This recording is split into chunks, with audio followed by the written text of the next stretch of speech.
Welcome to NCN news. నా పేరు ప్రశాంతి. బులెటిన్లో ముందుగా హెడ్లైన్స్ చూద్దాం.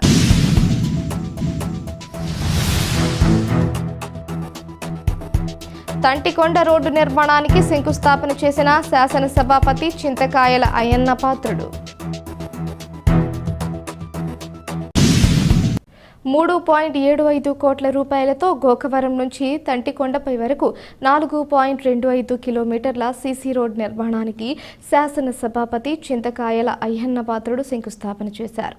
స్థానిక ఎమ్మెల్యే జ్యోతుల నెహ్రూతో కలిసి ఇందిరమ్మ మోడల్ కాలనీ తంటికొండ వెంకటగిరి కొండ వద్ద ఏర్పాటు చేసిన శిలాఫలకాలను చింతకాయల అయ్యన్న పాత్రుడు ఆవిష్కరించారు. ఈ సందర్భంగా ఆయన మాట్లాడుతూ, నేడు గోకవరం నుంచి తంటికొండ శ్రీ వెంకటేశ్వర స్వామి దేవస్థానం వరకు 4.21 కిలోమీటర్ల నిడివి గల ఆర్ఎన్బి రహదారిని 3.75 కోట్ల రూపాయలతో నిర్మించుకునేందుకు శంకుస్థాపన వంటి మంచి కార్యక్రమంలో పాల్గొనడం జరిగిందని తెలిపారు. రాష్ట్ర అసెంబ్లీ స్పీకర్గా బాధ్యతలు చేపట్టిన అనంతరం శ్రీ వెంకటేశ్వర స్వామి కార్యక్రమంలో పాల్గొని స్వామివారి ఆశీస్సులు పొందడం ఎంతో అదృష్టంగా భావిస్తున్నానని తెలిపారు. ఇక్కడకు విచ్చేసిన నాకు అఖండ స్వాగతం పలికిన ఈ ప్రాంత ప్రజలకు దేవాదాయ శాఖ అధికారులకు ధన్యవాదాలు తెలియజేస్తున్నానన్నారు. ఈ కార్యక్రమంలో స్థానిక ప్రజాప్రతినిధులు, అధికారులు తదితరులు పాల్గొన్నారు. ఏ కార్యక్రమం చేసినా ఎమ్మెల్యే గారికి స్వామిని దర్శించకుండా ఏ కార్యక్రమం చేయరు. అక్కడి నుంచి కూడా ఆ పట్టుదలతో ఈ రోడ్డుకి మొత్తం 4.25 కిలోమీటర్ల రోడ్డు ఇది. దీనికి 3,75,00,000 రూపాయలు మరి ఇవాళ శాంక్షన్ చేయడం జరిగింది.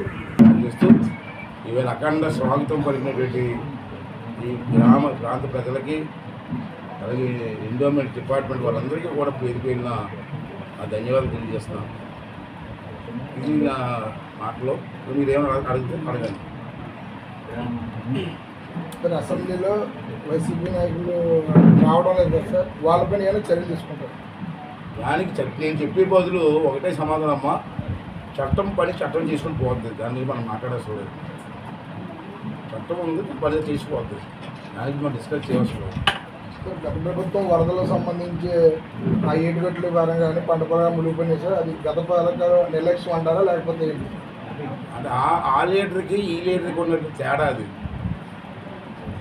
పనితనం వాళ్ళు లీటర్ ఇతను, పనికి మాల లీటర్ వాళ్ళు. ఇది వాళ్ళతో మనం కంపేర్ చేసుకోవద్దు ఎక్కువ. సార్, ఇప్పుడు జగన్మోహన్ రెడ్డి గారు ప్రతిపక్షాలు అడుగుతున్నారు కదండి, నిబంధనల ప్రకారం అసలు ఇవ్వచ్చా? ఇవ్వడానికి అందుకే ఎందుకంటే చట్టం పని చట్టం చేసిపోద్ది. చట్టంలో రూల్స్ ఉన్నాయి, ఆ రూల్స్ ప్రకారం నడుస్తాం మేము. దాని గురించి కామెంట్ చేయాల్సిన అవసరం లేదు. లంక గ్రామాలకు సంబంధించి ఏమైనా దృష్టి పెట్టారు, ప్రత్యేక దృష్టి పెట్టారు? ఇప్పుడు నిన్న కాక మనం వచ్చామమ్మా, చూడు మచ్చ కూడా జరగలేదు.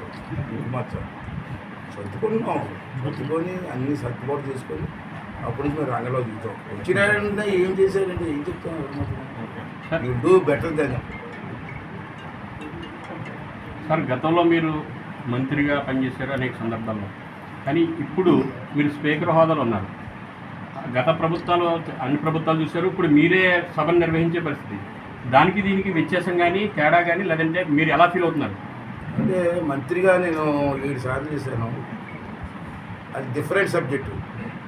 ఇది ఏంటంటే కాన్స్టిట్యూషనల్ సబ్జెక్ట్. ఇది రాజ్యాంగానికి అనుగుణంగా నేను ప్రవర్తించాలి. అంచేత రాజ్యాంగం ఉంది, చదువుకుంటున్నాను. దాంట్లో రూల్స్ ప్రకారంగా గాడి తప్పకుండా రాజ్యాంగాన్ని గౌరవిస్తూ మంచి పరిపాలన అందించడానికి ఎమ్మెల్యేలందరికీ కూడా పార్టీలతో సంబంధం లేకుండా అన్ని పార్టీల ఎమ్మెల్యేలకు కూడా శాసనసభలో ప్రజలతో కార్యక్రమాల గురించి మాట్లాడే సమయం ఎక్కువ కాలేదు. ఆ విధంగా నడుస్తుంది. ఏటుగట్ల పరిరక్షణకి ఏమన్నా చర్యలు చేపడతారమ్మా? ఏటుగట్లు ఎక్కడికక్కడ అది చెప్పాను, టైం ఏమన్నా కొంచెం అప్పులు తీర్చాలా, డబ్బులు పోగు చేసుకోవాలా, ఆ డబ్బులు ఖర్చు పెట్టాలి. టైం పడుతుంది. వంతు టైం